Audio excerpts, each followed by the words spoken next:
the United States is one of Australia's closest allies, but there is one thing that the two countries do not agree on, and that is Julian Assange. That's becoming a little bit more apparent of late too. The issue was thrust into the spotlight during AusMin talks over the weekend.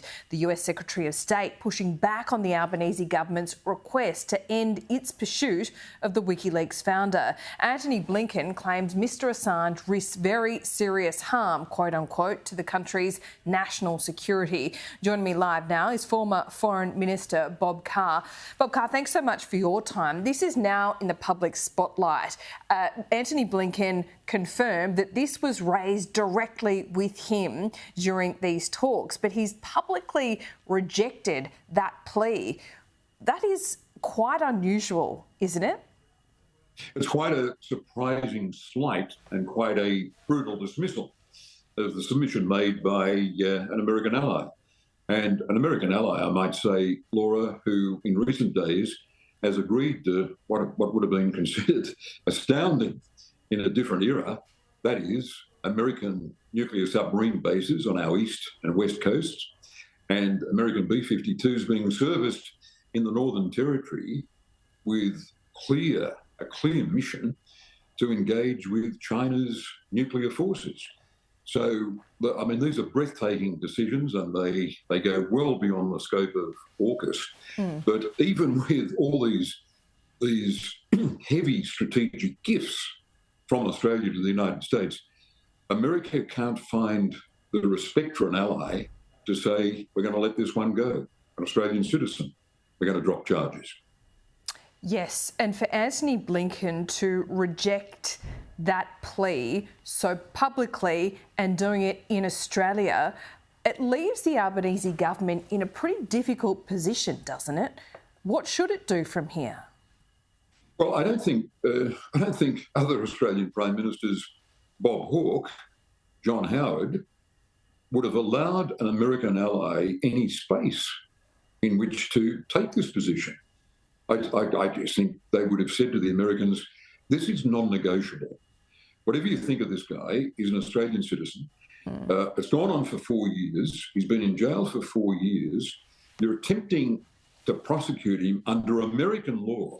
Under American law, the US Espionage Act, and no one's alleged he's a spy, for exposing the sort of war crimes committed by America in Iraq that we're prosecuting when alleged against Australian service people in Afghanistan. America won't even investigate the things Assange exposed. To add an additional argument here, Laura, the fact is the Americans commuted the sentence of Chelsea Manning, who was the whistleblower who gave to Assange the material about American war crimes in Iraq that Assange published. So we're in this extraordinary position where the Australian public, the American partner of Assange, has been allowed to go, Barack Obama giving Chelsea Manning a commutation, but America is still, quite cruelly in the circumstances, pursuing the Australian. And I would have thought that a killer fact for an Australian Prime Minister to press firmly. Now, neither I nor you are party to what went on in private, but I think we can assume that Anthony Albanese and Penny Wong tried their best. But my advice to them would be this: that Americans only understand a case if it's put to them firmly with confidence and a bit of strength. And here's one where an Australian leader can say, I've got the opposition on side, because Peter Dutton, to his great credit, agrees with what I'm putting. It's gone on far too long. It certainly has. And you make that good point about Chelsea Manning, that her sentence has been commuted. She is living a normal life at the moment. Julian Assange is not.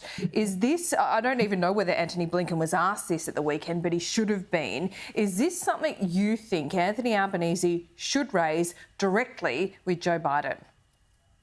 Absolutely. This would be about 5 minutes worth of conversation between the Australian Prime Minister and the American President.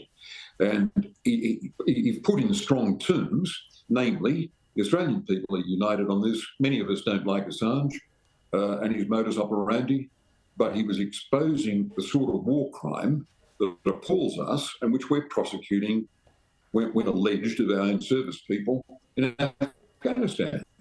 And you've allowed the American partner of Assange, the person who gave Assange the material that he published, to go free, to walk free. I mean, that's a pretty powerful case, Laura.